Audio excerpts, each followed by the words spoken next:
औज़ुबिल्लाहिमिनश्शैतानिर्रजीम बिस्मिल्लाहिर्रहमानिर्रहीम अस्सलामु अलैकुम व रहमतुल्लाहि व बरकातुहू. Welcome my dear 7th class students. I am Hilal, your mathematics teacher. Today I am with you with one of the important topic of your mathematics, triangles and its properties. Triangles and its properties.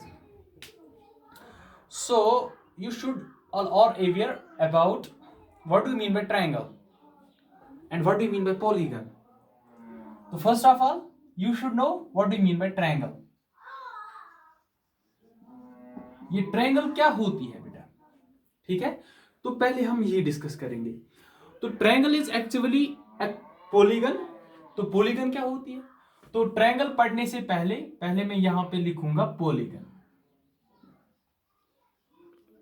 Polygon होती है closed figure, a closed figure made up of only line segments. only line यानी polygon एक closed figure होती है जिसमें सिर्फ line segments होते हैं, तो इसको हम पॉलीगन बोलते हैं. यहां पे लाइन सेगमेंट्स ही है, ये पॉलीगन बन गई. यहां पे लाइन सेगमेंट्स ही है, ये पॉलीगन बन गई. यहां पे लाइन सेगमेंट्स ही है, तो ये भी पॉलीगन बन गई. और यहां पे भी लाइन सेगमेंट्स है, यहां पे आप चेक करो, यहां पे भी लाइन सेगमेंट्स ही है, तो ये पॉलीगन बन गई. तो पॉलीगन होती है एक क्लोज्ड फिगर जिसमें सिर्फ लाइन सेगमेंट्स हो, ठीक है ना. तो ट्रायंगल एक पॉलीगन है, क्वाड्रिलेटरल एक पॉलीगन है, पेंटागन एक पॉलीगन है, यहाँ पे ये हेक्सागन है, ये भी एक पॉलीगन है, ठीक है ना. तो इसके बाद क्या है, आपको पढ़ना है triangle. What do you mean by triangle? तो ट्रायंगल में यहां पे लिखूं ए पॉलीगन, या हम लिख सकते हैं क्लोज्ड फिगर भी. ए पॉलीगन, ये एक पॉलीगन होती है हैविंग, जिसमें 3 साइड्स होते हैं, having 3 sides, 3 angles and 3 vertices. तो ट्रायंगल क्या होती है? ये एक पॉलीगन होती है जिसमें 3 साइड्स होते हैं, 3 एंगल्स होते हैं और 3 वर्टिसेस होती है. वर्टिसेस क्या होती है? जहां पे 1-2 लाइंस मीट करेंगे, ठीक है ना. यहां पे वर्टेक्स, 3 वर्टेक्स है. तो ट्रायंगल एक्चुअली होती है एक पॉलीगन जिसमें 3 साइड्स होते हैं, 3 एंगल्स होते हैं एंड 3 वर्टिसेस होते हैं. यहां पे हम जब डिस्ट्रीब्यूट करते हैं, ट्रायंगल के टाइप्स पढ़ते हैं, ट्रायंगल हम डिवाइड करते हैं on the base of angles and on the basis of sides, on the base of sides, ठीक है ना. तो इसको क्या बोलते हैं? On the base of sides. अगर हम बात करेंगे यहां पे on the basis of sides, बेटा हमारे पास ट्रायंगल क्या क्या होती है? Scalene triangle, isosceles triangle,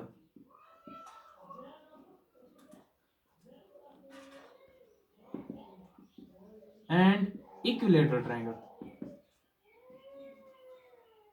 equilateral ऐसा स्केलिन ट्रायंगल हम वो ट्रायंगल बोलते हैं जिसमें कोई साइड इक्वल नहीं होता है, ठीक है. तो आइसोसेलेस ट्रायंगल वो ट्रायंगल होती है जिसमें 2 साइड्स इक्वल होते हैं, और इक्विलेटरल ट्रायंगल वो ट्रायंगल होती है जिसमें 3 साइड्स इक्वल होते हैं. और ऑन द बेसिस ऑफ, अगर हम बात करेंगे on the basis of angles, on the basis of angles हम ट्रायंगल डिवाइड करते हैं. Acute angular triangle, on the basis of अगर हम बात करेंगे एंगल्स, हमारे पास होती है acute angular triangle, acute angular triangle, obtuse angular triangle,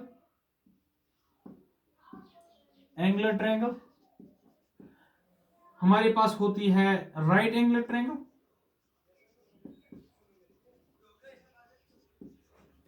ठीक है ना. एक्यूट एंगुलर ट्रायंगल वो ट्रायंगल होती है जिसमें 2 एंगल्स एक्यूट हो, इसको हम एक्यूट एंगुलर ट्रायंगल कहते हैं. ऑब्ट्यूज एंगुलर ट्रायंगल वो ट्रायंगल होती है जिसमें एक एंगल ऑब्ट्यूज होगी और बाकी 2 एंगल्स एक्यूट होंगी. राइट एंगुलर ट्रायंगल वो ट्रायंगल होती है जिसमें एक एंगल 90 डिग्री के बराबर होता है, ठीक है ना. तो हम ये अब एक एक करके डिस्कस करेंगे, ठीक है ना. स्केलिन ट्रायंगल, यहां पे एक एक करके उनकी एग्जांपल छोड़ेंगे. पहली है scalene. Scalene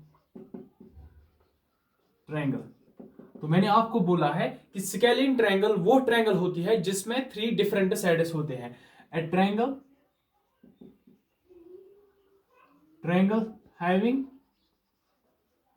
having 3 different sides, या हम ये भी कह सकते हैं triangle in which sides are different. ठीक है, तो एग्जांपल यहां पे अगर मैं एक ट्रायंगल बनाऊंगा, अगर फॉर एग्जांपल ये 3 सेंटीमीटर है, ये 4 सेंटीमीटर है, ये 5 सेंटीमीटर, तो ये कौन सी ट्रायंगल बन गई? Scalene triangle. ठीक है ना, क्योंकि इसमें 3 साइड्स डिफरेंट होते हैं। दूसरी होती है isosceles, isosceles triangle. Isosceles triangle वो ट्रायंगल होती है जिसमें 2 साइड्स इक्वल होते हैं। ट्रायंगल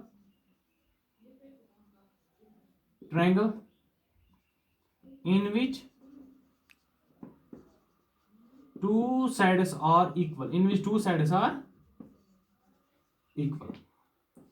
एग्जाम्पल फॉर एग्जाम्पल ये 5 सेंटीमीटर है, ये भी 5 सेंटीमीटर है, ये 3 सेंटीमीटर है, तो ये कौन सी ट्रायंगल बन गई? ये इसके 2 साइड्स इक्वल है, that means it becomes N isosceles triangle. ठीक है बेटा, इसके बाद इक्विलेटरल ट्रायंगल।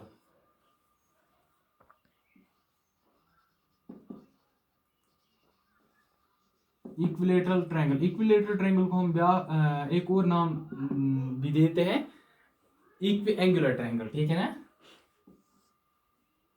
इक्विलेटरल ट्रायंगल, ए ट्रायंगल हैविंग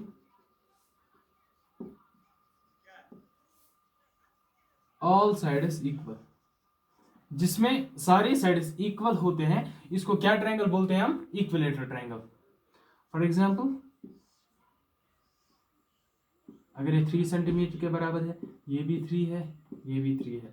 अगर यहाँ पे एक और एग्जांपल दूं, 5 सेंटीमीटर कोई ट्रायंगल है, इसका दूसरा साइड भी 5 है, तीसरा भी 5 है, दैट मींस ये इक्विलेटरल ट्रायंगल बन गई। ठीक है, तो फिर हमने बोला था on the base of angles, लेकिन हम यहाँ पे पहले बोलेंगे एक्यूट एंगल क्या होती है।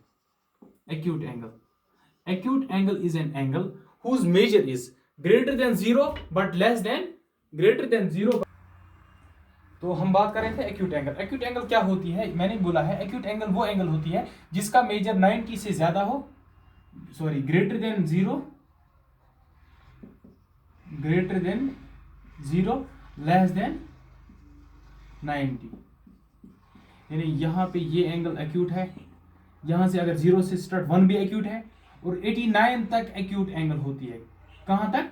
89। अगर मैं यहां पे लिखूं 89 डिग्री, ये एक्यूट एंगल है। यहां पे जितने भी एंगल्स आएंगे 0 से लेकर 90 तक, ये एक्यूट एंगल्स है। ठीक है ना बेटा? तो ऑब्ट्यूस एंगल बेटा वो एंगल होती है जिसका मेजर ग्रेटर देन होता है 90 बट लेस देन होता है 180 डिग्री, लेस देन होता है 180 डिग्री। इसको हम क्या बोलते हैं बेटा? Obtuse angle. इसको हम ऑब्ट्यूस एंगल बोलते हैं। यानी ये 90 से ज्यादा होता है, इस 90 से ज्यादा 180 से कम, यानी ये एंगल ऑब्ट्यूस है, ये एंगल ऑब्ट्यूस है, यहां तक ऑब्ट्यूस है, ये एंगल ऑब्ट्यूस नहीं, ये स्ट्रेट एंगल होती है। ठीक है ना? तो ऑब्ट्यूस एंगल क्या होती है? जिसका मेजर 90 से ज्यादा हो, 180 से कम हो। इसके बाद राइट एंगल क्या होती है? राइट एंगल जिसका मेजर बराबर, राइट एंगल होती है वो एंगल जिसका मेजर 90 डिग्री के बराबर होता है, इसको हम क्या बोलते हैं? Right angle. ठीक है ना? स्ट्रेट एंगल वो एंगल होती है जिसका मेजर 180 के बराबर होता है, यानी ये एंगल यहाँ पे स्ट्रेट एंगल बन गई। इसके बाद आता है कंप्लीट एंगल जिसका मेजर 360 के बराबर होता है, और रिफ्लेक्स एंगल आती है जो 180 से ज्यादा हो, 360 से कम हो, ये वाली एंगल रिफ्लेक्स एंगल होती है। ठीक है? तो इसके बाद अगर हम डिस्ट्रीब्यूट करेंगे अब triangles on the basis of angles, तो पहली आएगी acute angular triangle. Acute angular triangle मैंने बोला है कि एक्यूट एंगुलर ट्रायंगल वो एंगल होती है जिसमें 2 एंगल्स एक्यूट होती है, या 3 ही एंगल्स एक्यूट होंगे। ठीक है ना? तो यहां पे अगर मैं यहाँ पे कम से कम 2 एक्यूट है, यानी 3 एंगल एक्यूट एंगल है, दैट मींस इसको हम क्या बोलते हैं? Acute angular triangle. दूसरी obtuse angular triangle. Obtuse angular triangle वो ट्रायंगल होती है जिसमें एक एंगल ऑब्ट्यूस हो और दो एक्यूट हो, ये ओब्टूस है और ये दो एक्यूट है, इसको हम ओब्टूस एंगुलर ट्रायंगल बोलते हैं, ठीक है ना। इसके बाद right angular triangle. Right angular triangle वो ट्रायंगल होती है जिसमें एक एंगल 90 के बराबर होती है, ठीक है। इसको क्या बोलते हैं हम बेटा? राइट एंगुलर ट्रायंगल, ठीक है। तो इसके बाद यहां पे बेटा आपको क्या करना है, हमें प्रॉपर्टीज भी पढ़नी है, लेकिन इससे पहले आपको पहले एंगल सम प्रॉपर्टी पढ़नी है। Angle sum property of triangles, यानी sum of interior angle of a triangle किसके बराबर होता है। इसका प्रूफ हमें यहां पे नहीं दिखाना है, बस हमें सिर्फ ये बोलना है कि किसके बराबर होता है, या अगर हम प्रूफ यहां पे नहीं है, ठीक है। तो अगर मैं यहां पे एक ट्रायंगल लिखूं ABC, एक ट्रायंगल है, एंगल सम यानी angle A plus angle B plus angle C किसके बराबर होता है? 180 डिग्री के बराबर, ठीक है बेटा। तो आज के लिए इतना ही, बाकी हम कल देखेंगे इंशाल्लाह अगले वीडियो में।